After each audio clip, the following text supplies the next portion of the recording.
এই জুলাই বিপ্লবের সার্থক সমাপ্তির পরে আজকে বাংলাদেশে যে নতুন ক্ষেত্র রচিত হয়েছে তার সম্পূর্ণ সুযোগ নেওয়ার জন্য আমার কিছু ব্যতিক্রম ধর্মী প্রস্তাব আছে।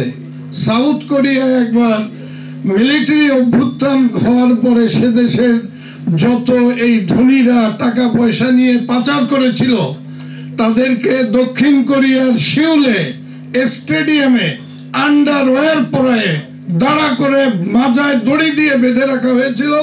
যতক্ষণ বিদেশ থেকে টাকা না আসবে তোমরা ঘুমাইতেও পারবে না, এই দাঁড়ানো অবস্থায় আর কোনো কাপড়ও পাবে না।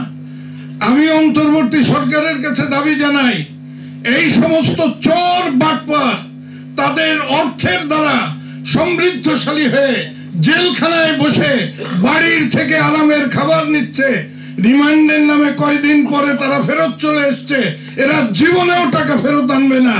এদের সবাইকে আন্ডারওয়্যার পরায় ঢাকা স্টেডিয়ামে আইন বদলায় তাদেরকে নিয়ে যান এবং তাদের 24 ঘন্টার আলটিমেটাম দেন যে খাবার এই পাচারের টাকা ফেরত না আসা পর্যন্ত কোনো খাবার নাই, শুধু মাঝে মধ্যে একটু ইনসুলিন দিয়ে ঠিক রাখা হবে যে মরে না যায়, এটা দরকার।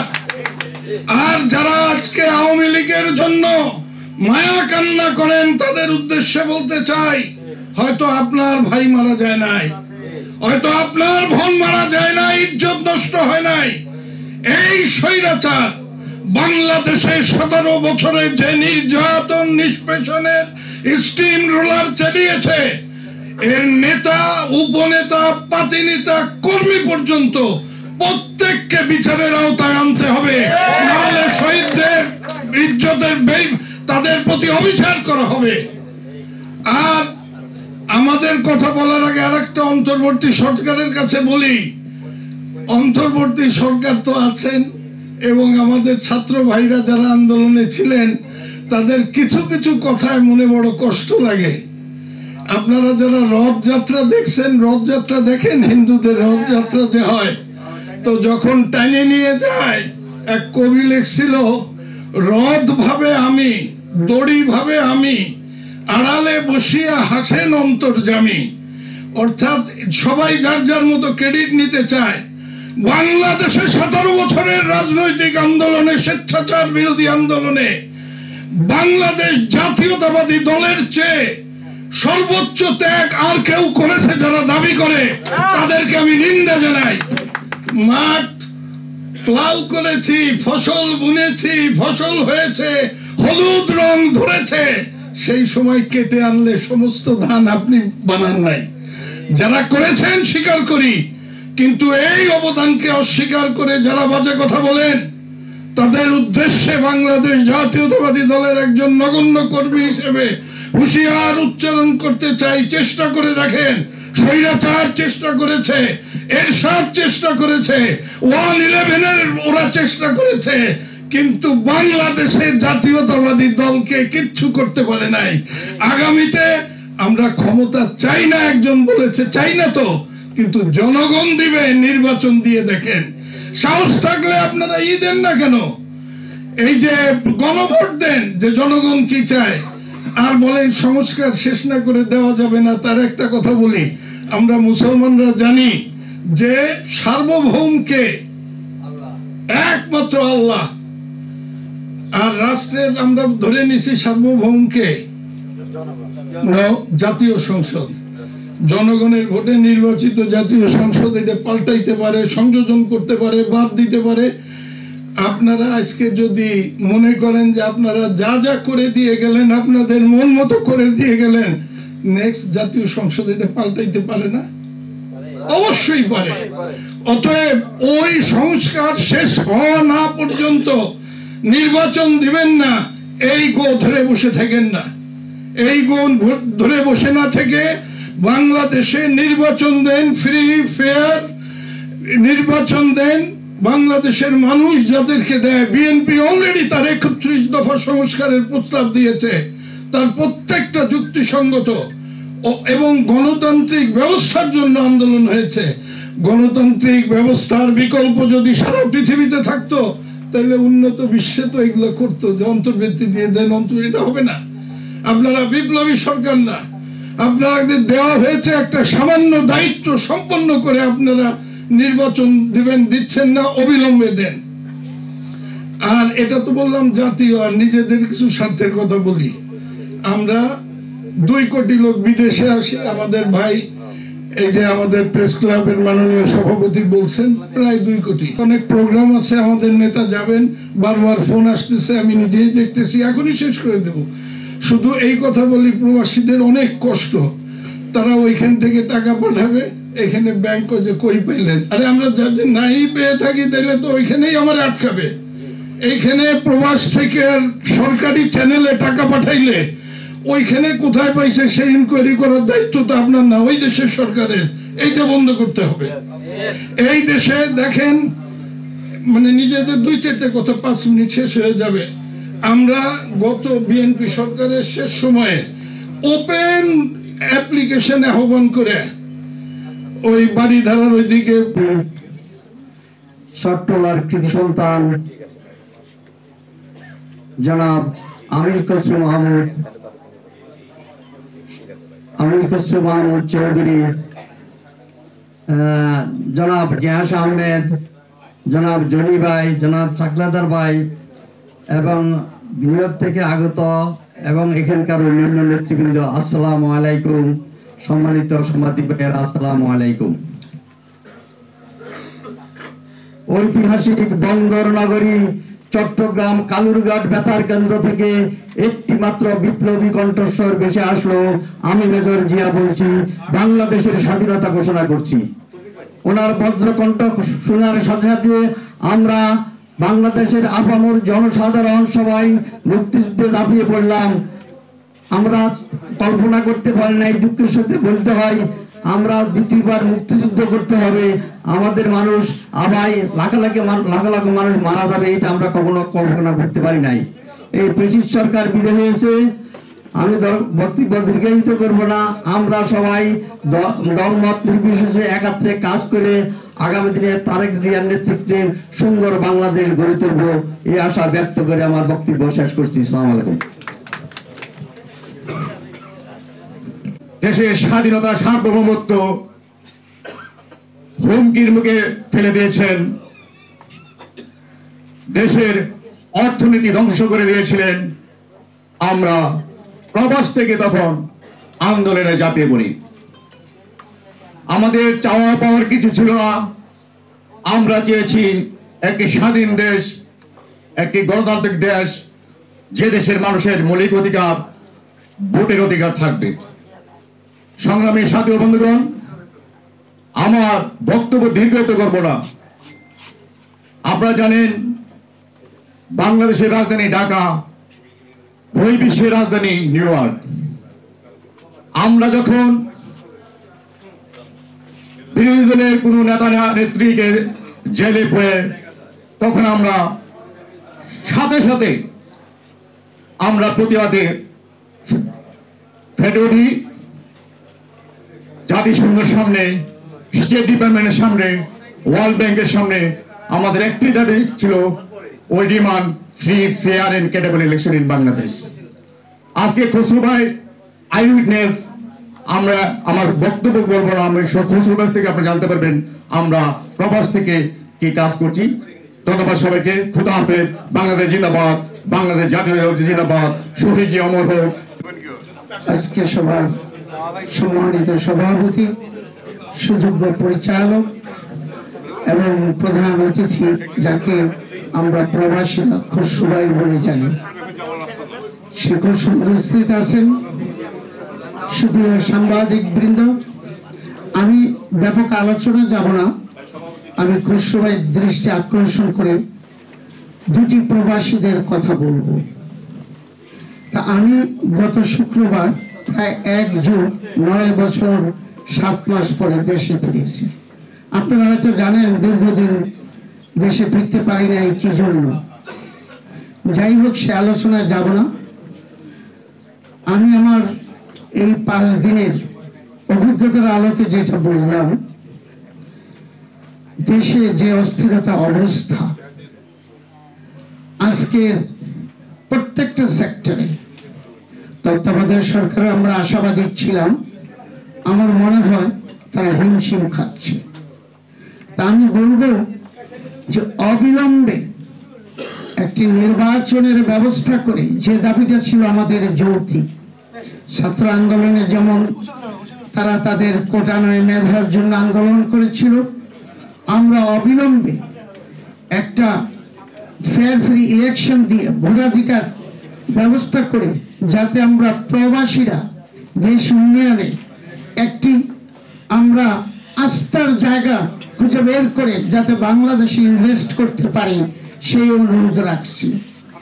দ্বিতীয়ত, আপনারা হয়তো জানেন যে আমরা প্রবাসে যারা আছি দ্বৈত নাগরিক, ডুয়াল সিটিজেন।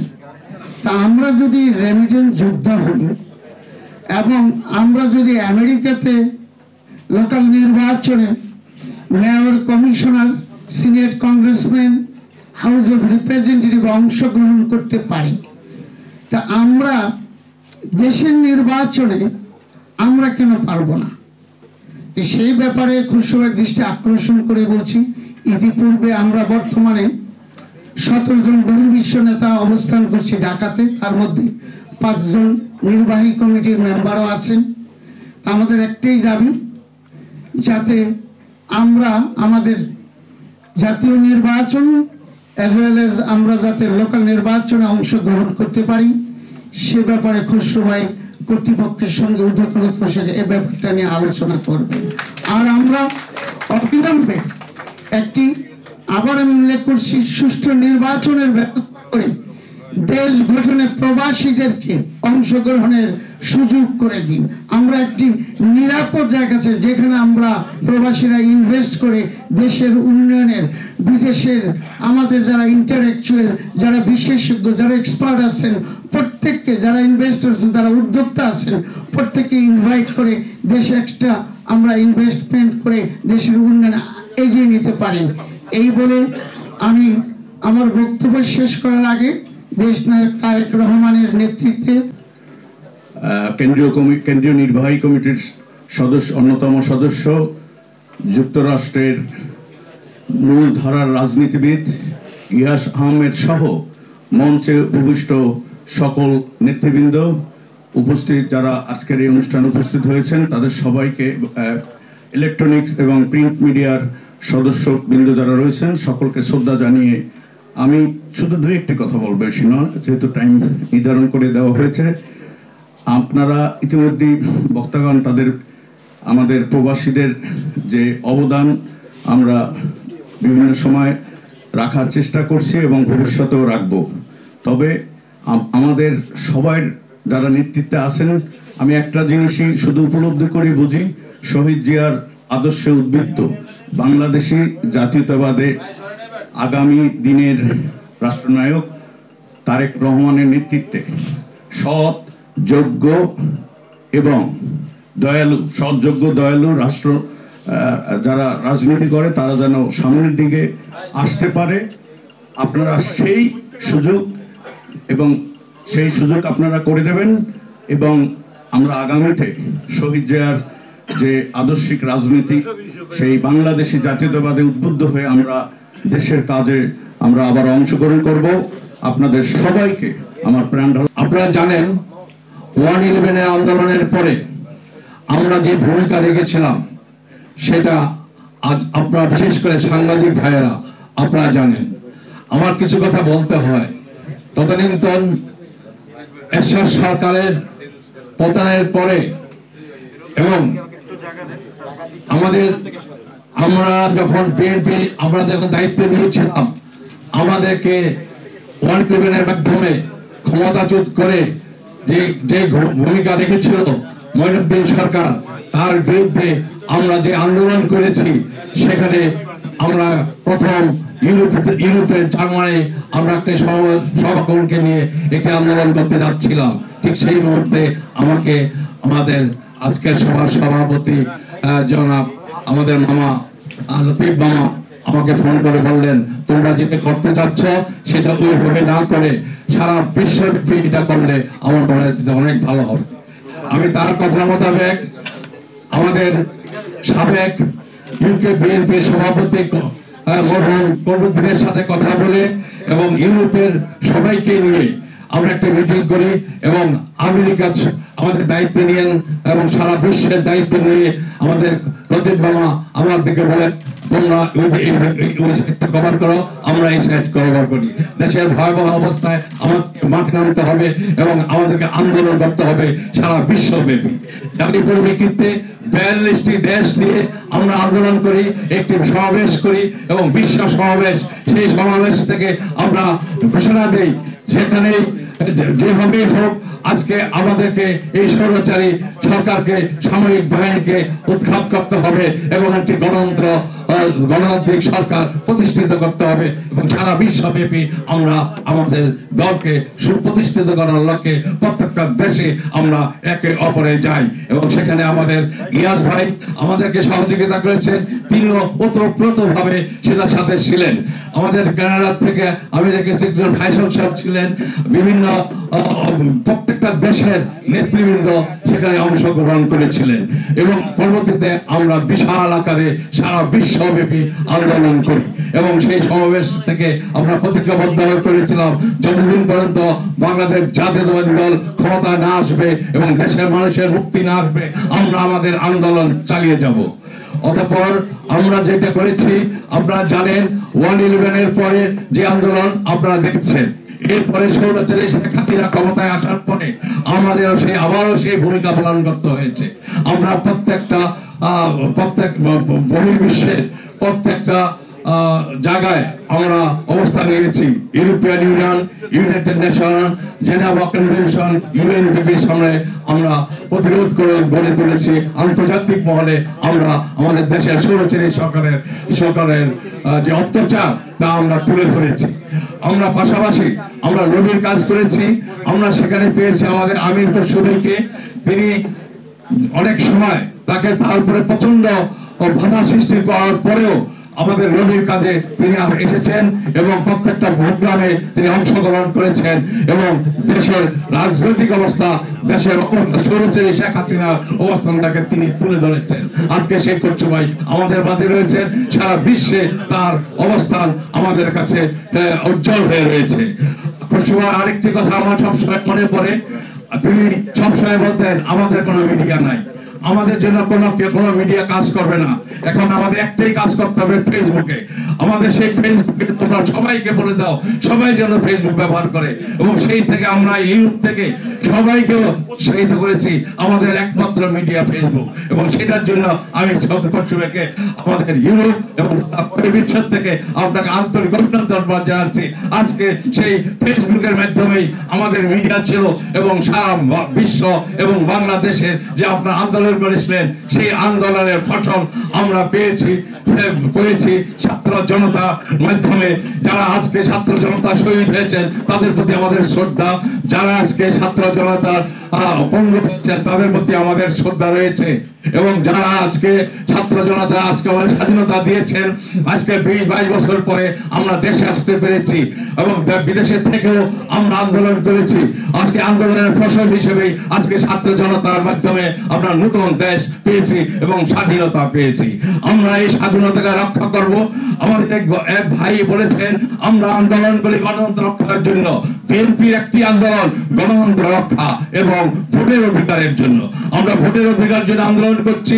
ভোটের অধিকার যতদিন পর্যন্ত ফেরত না পাবো আমরা আমাদের আন্দোলন চালিয়ে যাব। আমরা বিরোধী দলে ছিলাম, বর্তমানে বিরোধী দলে আছি, আগামীতে প্রয়োজনে বিরোধী দলে থাকবো, কিন্তু এদেশের মানুষের গণতন্ত্র আমরা প্রতিষ্ঠা করব, ভোটের অধিকার আমরা প্রতিষ্ঠা করব। আমি আমার বক্তব্য বাড়াবো না। আমি আপনাদের সবাইকে আন্তরিক অভিনন্দন জানাচ্ছি। আমার নেতা শহীদ জিয়া আত্মার কামনা করছি। আমার নেত্রী বেগম খালেদা